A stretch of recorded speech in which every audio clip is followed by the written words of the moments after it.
The lockdown approach employed by the Chinese government to rid Wuhan of the virus is not feasible in an open democracy of our country. In the open democracy of our country. We're not a democracy. We're especially not an open democracy. Our founders rejected democracy for a reason.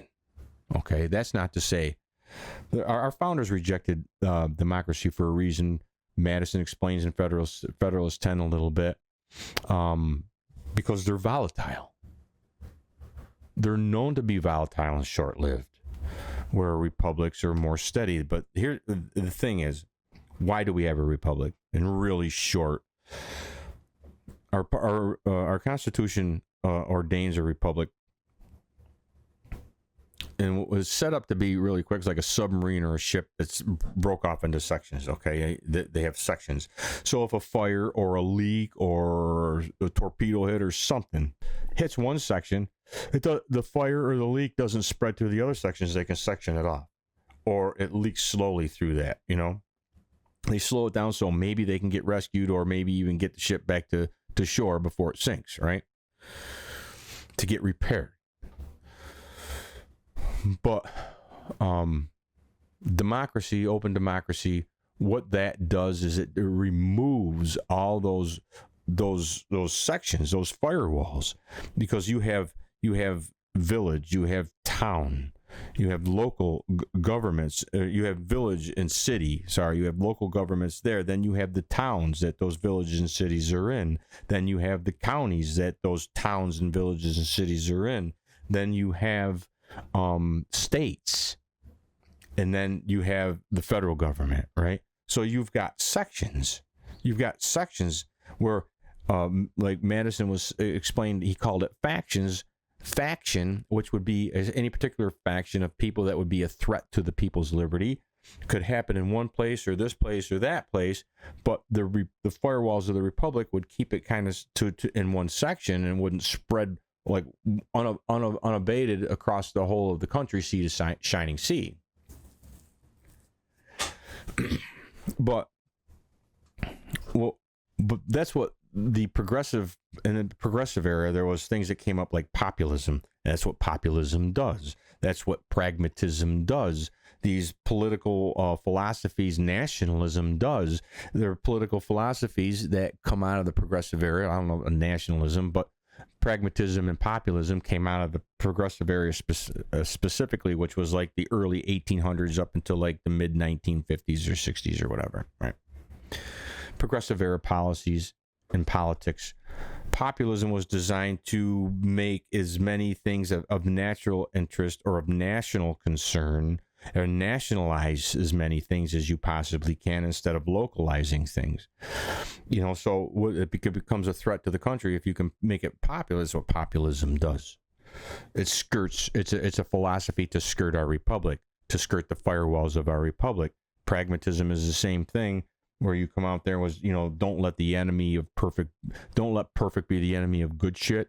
That, you know, Naomi Wolf and her husband Brian O'Shea and a lot of the nationalist right were pushing, because they don't give a shit about our republic. They're nationalists. Nationalists don't give a shit. They're about, you know, our limited constitution. And if you are a nationalist who wants to preserve our constitution, you're in self-conflict. Your politics are self-conflicting. Nationalism is a socialism. Populism is a progressive policy, collectivist policy to skirt our republic, to skirt the firewalls of our republic. I just wanted to kind of explain that out to you. When he's calling for open democracy here, now Marxists have always wanted an open democracy. They're fighting for an open democracy for the same reasons that our founders rejected open democracy. Where Marxists have targeted, collectivism has targeted our society. America is founded for destruction. That's what communism does. The Communist Manifesto is about. They present the dominant society targeted for destruction in terms of the Communist Manifesto in the oppressor versus oppressed context of the Communist Manifesto. And that's what critical theory does, critical race theory does. And, you know, a lot of these philosophies that, you know, accuse America of its inherent whiteness and white supremacy and the structural white supremacy, the structural racism.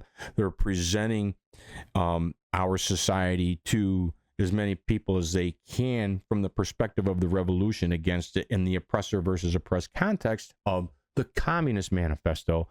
And the other thing about Marx is he called for a dictatorship of the proletariat.